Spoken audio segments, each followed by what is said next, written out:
This week's puzzle game allows you to create a path to connect two sweethearts. Oh, look at that. So nice. Whoa, whoa, whoa. Why is there a third heart in here? No.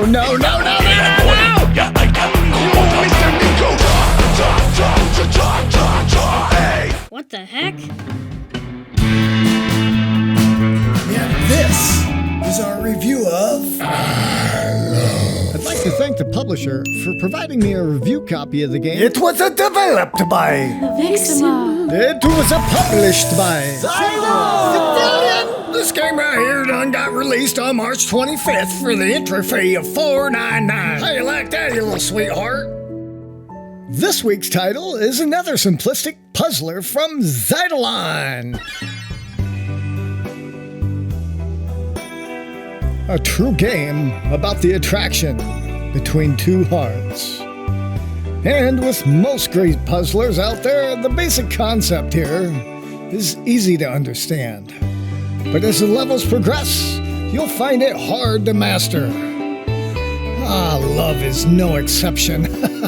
Although I know what I needed to do, lining up these tiles quickly enough for the hearts to cooperate, it was a bit more challenging than what I had anticipated. So yeah, in each level, you're given multiple tiles to reorganize to design a path for these two hearts to connect.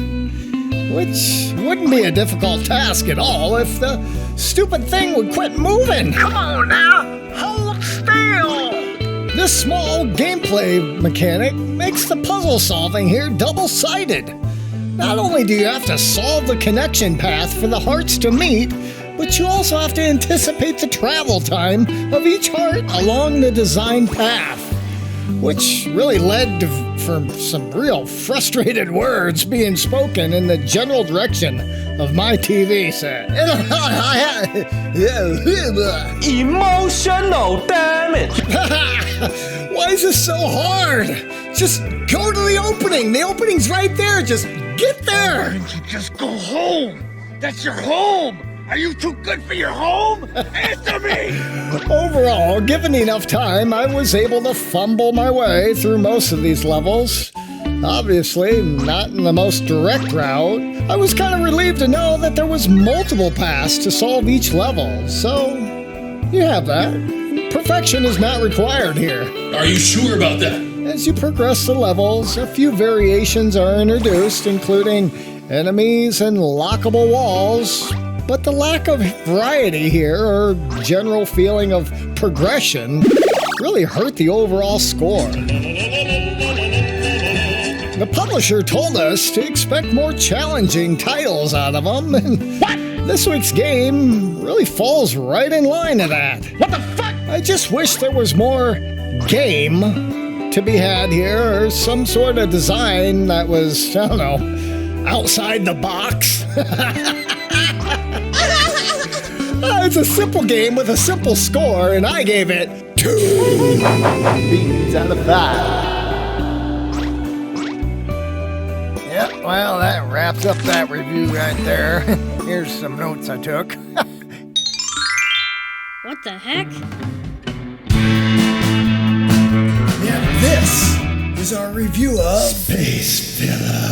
I'd like to thank the publisher for providing me a review copy of the game. It was developed by... It was published by... Xitilon. It released on March 28th at the budget price of $4.99. And it's a triple stack sold as a bundle.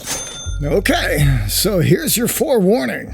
This game isn't terribly exciting, so if you're jumping in, I suggest you go right here in the options.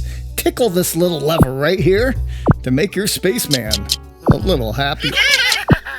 Yeah, I don't think anybody's going to be overly shocked when I tell you that Space Filler is a port of one of those browser-based simple but logically deep games offered on sites like itch.io that kids try to access on their school computers. Remember those? Xitilon has ported over other logic-based games like this before, much like Escape Sequence, which I struggled through in this video right here. So the storyline here has you assume the role of a spaceman in a spaceship that has been struck and damaged by asteroids. You try and repair your ship by pushing these blocks around and filling the holes.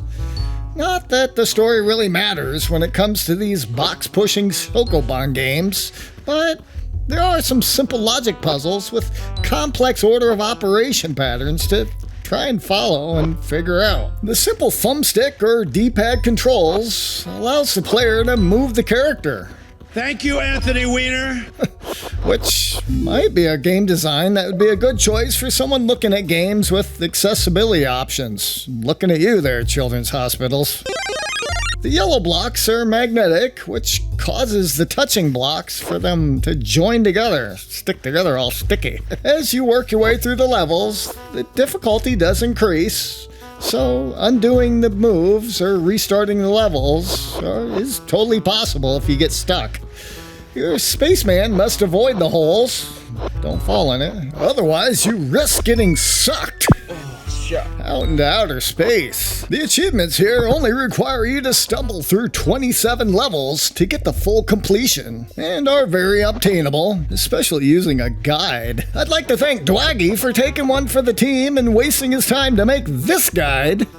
Video by Sangriz. So, here you go, High Speed. Have at it. So annoying. This is a simple port of a simple game that has enough merit to be played on the big screen. But, without any effort being put into taking advantage of the modern console hardware to spruce up things a little. Space Filler left the farm with a meager 2 beans out of 5.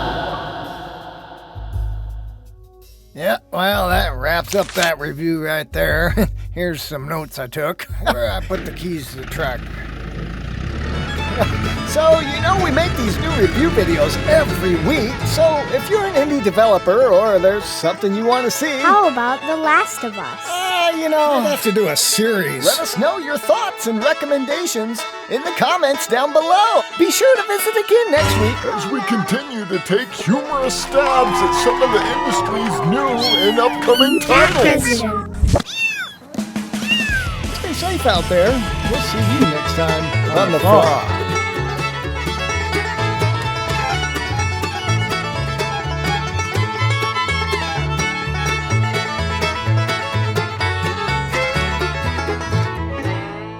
Read that word right there, quick.